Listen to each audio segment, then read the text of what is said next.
Good morning, good afternoon, good evening, wherever you're consuming this broadcast. Welcome to Anisms, a podcast about movies, pets, geopolitics, and cricket. Today, I'm going to talk about the ongoing test series between India and England and a few facets on change of captaincy, the ongoing challenges with the existing coach, and where do we go from here? Broadly, those are two or three things that are top of my mind. So let's jump right in. The ongoing test series between India and England marks the beginning of a new test championship cycle. And we made major decisions to uh, move on and lay the foundation of a new test team. And so far, so good. And you made Mr. Shubman Gill as the skipper, thinking about 2 years from now, he will mature into a strong leader. Where does it always pan out that way? Does it always happen that way? Uh, is there precedence in Test cricket? So think of Mr. Graham Smith. I think he got his Test captaincy at a much younger age and did a decent job managing the Test team, not before going through multiple ups and downs. So that is the expectation that Mr. Shubman Gill will go through. But that is South African cricket, and this is Indian cricket. And Indian cricket has 10x more scrutiny, 50x more noise, and 100x more opinions. This is one of them, right? And so, a sport that is so near and dear to all of our hearts will obviously attract a lot of critique, if not criticism. So, so let's do a basic FAQ. Right? Is it a good idea to field a new test team for the India-England series? Answer is yes. Was it warranted to have a new captain? Answer is yes. Could KL Rahul be that captain? Answer is no. By his own self-admission, uh, he needs to have a settled, steady place in the team, and he can do much better as a batter. That kind of, and I alluded this to in the previous episodes, that it kind of leaves you with a mindset that who else will don the mantle of the test captain unless it is Mr. Shubman Gill. There isn't anyone else who's been touted, groomed, or set that in the preceding 2 years. Because these conversations are never instantaneous. They're not a knee-jerk reaction. And so you often start a year and a half in advance saying that you're going to be the next test captain. I mean, they would have said it directly, but it's like creating a groundswell. So that groundswell was well created for Mr. Chuban Gill. And one of the testing grounds was to see how he fared in IPL as the captain of Gujarat Titans. Um, it is well known in the cricketing circles that how you captain an IPL team is not how you captain a test team. So nothing, but not having any captaincy experience under the belt, that's not smart either. Right? So something is better than nothing. So in the 5 days that Mr. Gill executed as a test captain, he fell short on all parameters. The mental parameter, the physical parameter, the tactical parameter, the strategic parameter. Now, is that necessarily all gloom and doom? The converse, did you expect him to do magic? The answer is no, you didn't expect him to do magic. What you did expect is to have a little more up and about and smarts, and a little bit of street smartness, the cognitive ability to react on the spot, make a decision, change. It's like a committee of captains meeting in the middle of the pitch, and everybody coming in and chiming in, yes, with all good intentions. Somewhere, resting control is what he lacked. But you would give him that benefit of doubt. It's your first match. It's an India-England test match. It does play a part, no doubt about it. But tactically, small tactical mistakes like not advising Mr. Jadeja to rough it up a little bit and bowl on the rough, or you know tightening the fielding. One of the messaging must have. I think it was ghost captain by Mr. Gautam Gambhir behind the scenes, and that was being evident. And on field, you had too many players and stuff like that. People had kind of zoned out a little bit, is the impression that I got. So the captain needs to, snap people out of this. Like, come on, let's stay focused, stay grounded. That kind of didn't happen much. And one can say, yeah, first test. It's also how you lose, right? It's when your opposition played out of the skin and did a fabulous job and that kind of stuff. Then that's okay. But You were on top of the game for most part, and then you just lost. Way that to me, could you blame it on captaincy? Perhaps not. But coach and captain together clearly would have had to address that issue. It's not the first time that there has been a collapse. Sometimes it's the top order collapse, sometimes it's the bottom order or the tail ender collapse. There is an inevitable clump of wickets that opposition always feels that there is scope for them to make inroads. So knowing all this, it was that much more important to be switched on from ball one. No player, feelers and let me give you some, warm up deliveries. It's like what Mr. Hazelwood does very well. Switched on from ball one, right on the money, right in the right areas. You have no breathing space to adjust. That was something that was missing, and that's where the captaincy angle comes in. He could have, whispered into um, Siraj's ears that while Mr. Bumrah doesn't need to be told what needs to be done, let me tell you this is what I expect from you. And therefore assert that degree of confidence and authority that I want you to bowl exactly there. So, what you saw is that from a bowling standpoint, we were bowling way too short half trackers at 130, 140, not even 140, 130, 135. It's fodder on a flat track to the players like Ben Duckett and Crawley and all these guys who are used to it. It was designed to be like that. It was very evident that the third innings was going to be crucial on the flat deck. I think they misread the pitch a little bit as well. That's another captaincy error there that you didn't anticipate. You thought probably that will crumble more by the fifth day and spin will take more grip and everything, but that didn't happen. Instead, the wicket flattened out, the sun came out and became easier to score. And so it was quite evident that when you were 440 or whatever, you needed to be not 371 ahead, but almost 571 ahead. You need to buffer in about 150 runs more.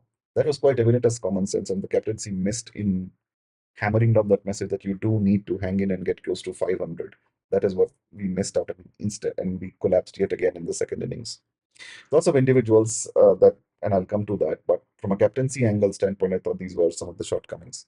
I'll say that this four tests remaining will be a test by fire. How you how you conduct yourself as a captain. I think that will be super critical. Let's move on to the coach. Mr. Gautam Gambhir has now lost or has been part of the seven losses out of nine games. I think one was a draw. It's not a good sign. Something is wrong. Something is amiss. Maybe he's not able to communicate the way he wants to. I'm not doubting his intention. I'm not doubting his intent to do well. But oftentimes you see him in the press conference, it comes out all guns blazing, like attack is the best defense. Like when you've done really bad, instead of acknowledging, he comes, yeah, these things happen, it's part of sport. And like, dude, we know it's part of sport. Is the question is why is it happening so regularly, so frequently? Why so?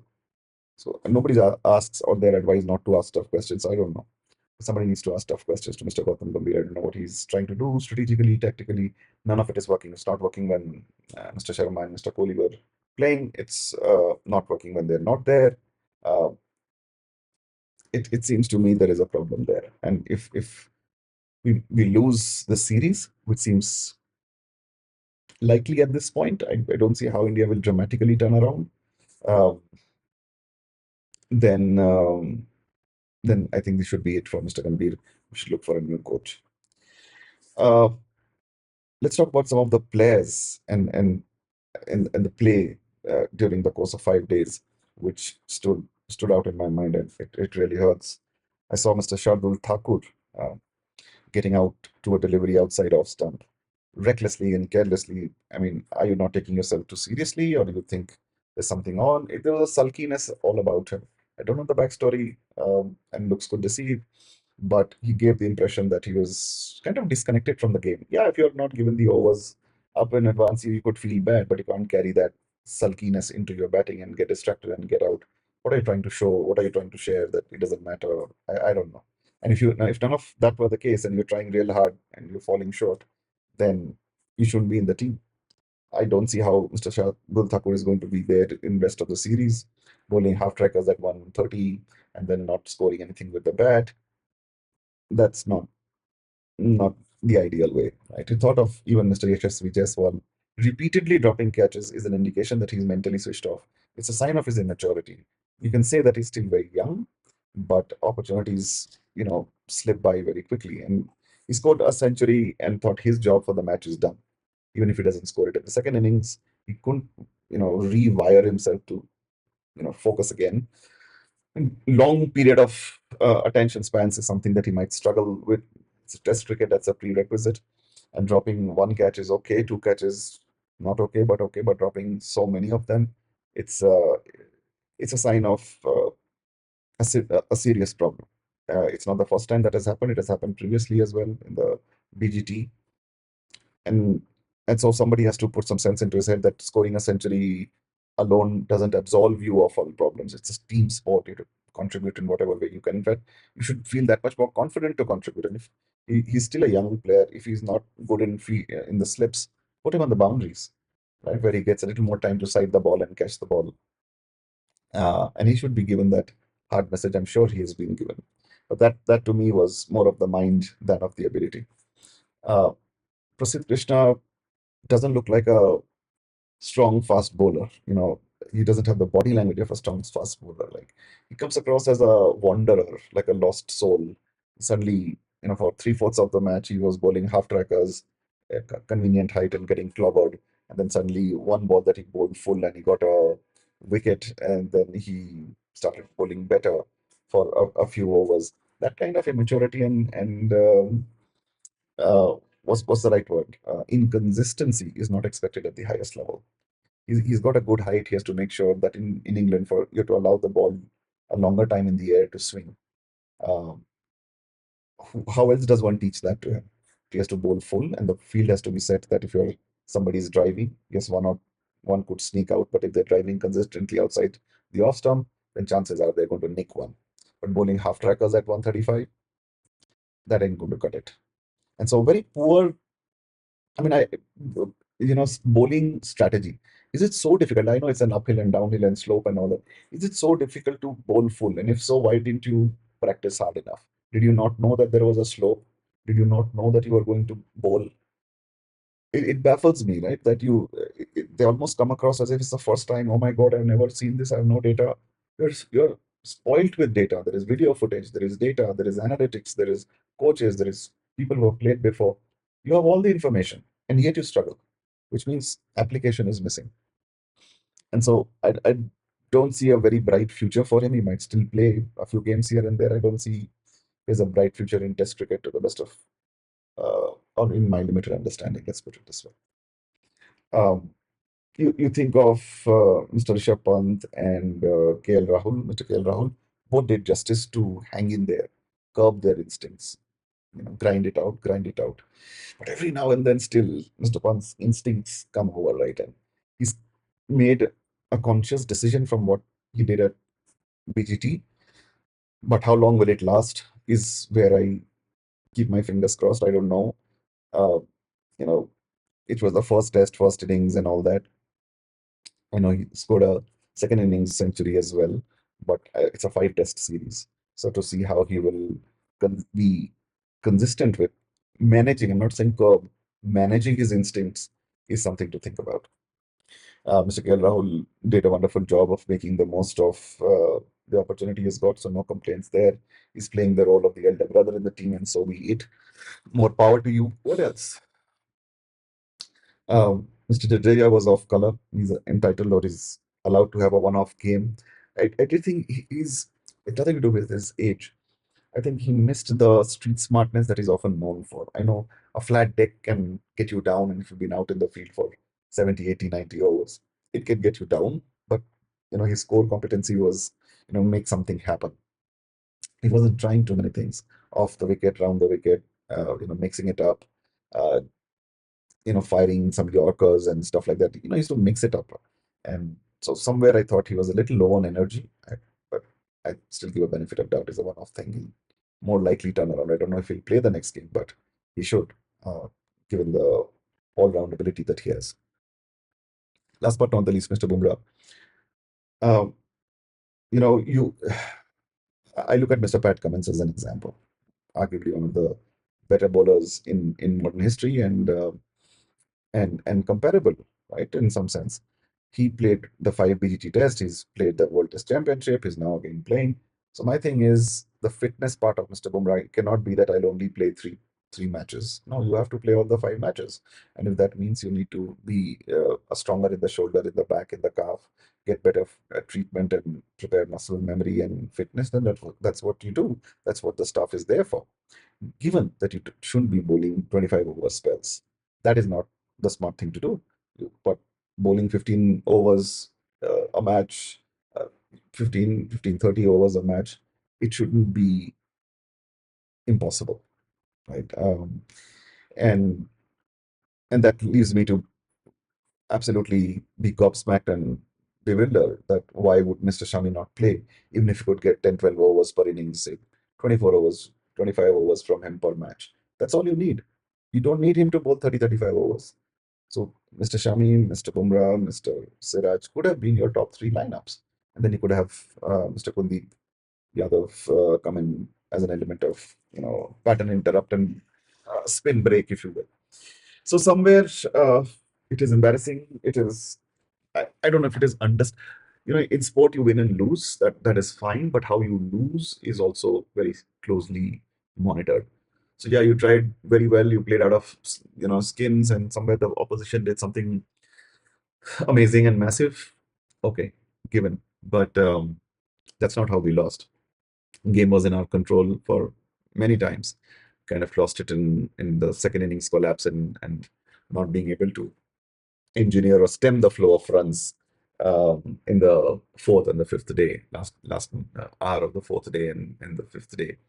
Early morning, we couldn't get the breakthrough. Yes, there was an element of luck that didn't go our way, but largely Team England batted better, and that was by design. If that is the template that they are going to do, the question is, what are you going to do in the next test and the tests that lie ahead? Probably Lords is going to be one slight difference where we have done well traditionally, but are we looking at a 3-1 or a 4-1 result here in favor of England? To make a dramatic change moving forward, you would definitely need to regroup as a fielding unit, especially in a swinging conditions and overcast conditions. You will need to field better. Clearly, you have to bowl fuller. Even if you get driven, you have to have the field placements to block those boundaries. But the probability of them nicking one at the back is higher if you bowl fuller. Bowling shorter to the English batters who are quite used to the conditions and we don't have like express 145 clicks or 150 clicks coming at short pace. It has to be used as an element of surprise, not as an element of regularity, which you keep getting tonked and more frequent bowling changes. If you see it's an absolute flat deck, then maybe every 3, 4 over spells is the max that and you keep rotating. Don't let them settle down. Keep trying something different, right? Slow the game down, expedite the game, sometimes speed it up, have Jadeja at one end and I don't know, Kuldeep at the other end if you could mix it up. So multiple ways you can work around. So where do we go from here? I think uh, the second test is going to be super crucial, where it will be very evident if you have learned from the mistakes. If we haven't, if we lose the second test, it's unlikely that we are going to get a full foothold in the remaining test. We might still pull out one test because England may also get a little complacent, and some of them had mentioned it's like a warm up for the Ashes, and if they won the series, 3-0, they might go complacent, and then we might win one there. That could be the situation. But as it stands now, seems like the best hope is at Lords, and so you're looking like at a 4-1 victory for England. I really hope that by the end of the series, if we do lose the series, there are some big changes in the coaching department, in the fielding department, in the physio department, and then, of course, give some uh, patience to Mr. Gill to shape up because alternatively, he didn't have much. Squad, right, for the second test, and I'm just trying to see how else can we balance the team? So no changes at the top. Mr. Jaiswal and Mr. KL Rahul continue to open. They have done a decent job. See, batting wise, we didn't do a poor job, so no changes in the top. Mr. Sai Sudarshan should be persisted with. I thought, given the fact that he's a left-handed batter, and I think second innings he did a better job. First innings could have been a lot of nerves. but he will need to do a better job when he comes around. Mr. Shubman Gill comes in at number four, no problem with that. Mr. Pant follows. Now, Mr. Karun Nair, or should we include Mr. Dhruv Jurel? That is a tough call. Now, you want to make sure that Mr. Nair gets a bit of a run. It's not that easy, but you're playing for the country, so how long is the rope? I would still persist with Mr. Nair because this is technically a correct bat. Reminds me of somewhat Ambati Raidu, from a essence or spirit standpoint. I'd still persist with Mr. Nair, and then the challenges with Mr. Jadeja. Do you leave Mr. Jadeja out, get Mr. Jurel in? But Mr. Jurel, unlikely because Mr. Pant is already there as a keeper. So then purely as a batter, Mr. Jurel can't bowl. So my sense is Mr. Jadeja might still retain his place. The person who will lose his place is Mr. Thakur for sure. Looked completely out of sorts, listless. I'd be very, very surprised if he continues to retain his place. And so I would replace Mr. Thakur with a bowler, which is Arshdeep, bowling left arm will give some added advantage. Even he is inconsistent, sometimes lands up bowling too short and too wide, but at least he tries. He's not that like sharp, but bet as compared to Mr. Thakur, yes. The only advantage Mr. Thakur had was that he could bat better than Mr. Arshdeep, but he hasn't done any justice to his batting. So only for that reason, I'd bring in Mr. Arshdeep in place of Mr. Thakur. Mr. Siraj, unless he's tired. If he's tired, then I would get in Mr. Akashdeep. If he needs rest, for example, then I'd get in Mr. Akashdeep. Otherwise, I would persist with Mr. Siraj. He's a rhythm bowler, right? So to give him the chabi at the right time and the bowl full and get you. Mr. Bumrah should bowl for sure. And if he's not, then Mr. Akashdeep does come in. Uh, and and then finally, instead of Prasidh Krishna, I would have Mr. Kuldeep Yadav in the team. Those would be my uh, changes. There are other players on the bench: Abhimanyu Easwaran, Washington Sundar, Nitish Reddy, Harshit Rana. Well, depending on the wicket on the day, if looks like a turning track, slow turning, then I would probably include Washington Sundar. In which case, I would risk dropping Mr. Jadeja. Yes, you have that right. Younger legs. Probably Mr. Jadeja would come in the Lord's test, if you will. And if Mr. Bumrah sits out, then I already mentioned that I would get another bowler. And Nitish Reddy, uh, Harshit Rana, I'm just thinking Australia. Uh, is there scope for playing one of them? Answer is yes. Certainly, I won't play Mr. Prasidh Krishna for sure. Um, and so that's more or less my take on the team's composition. A lot will depend on the weather and the pitch condition on the given day, but I definitely make some of those Let me changes. know what you guys think about the current state of Indian Test cricket and the way forward. I'd love to hear some thoughts, comments, and suggestions. Until we meet the next time, you know where to reach me on platform X, Ionisms. That's hashtag AAYANISMS.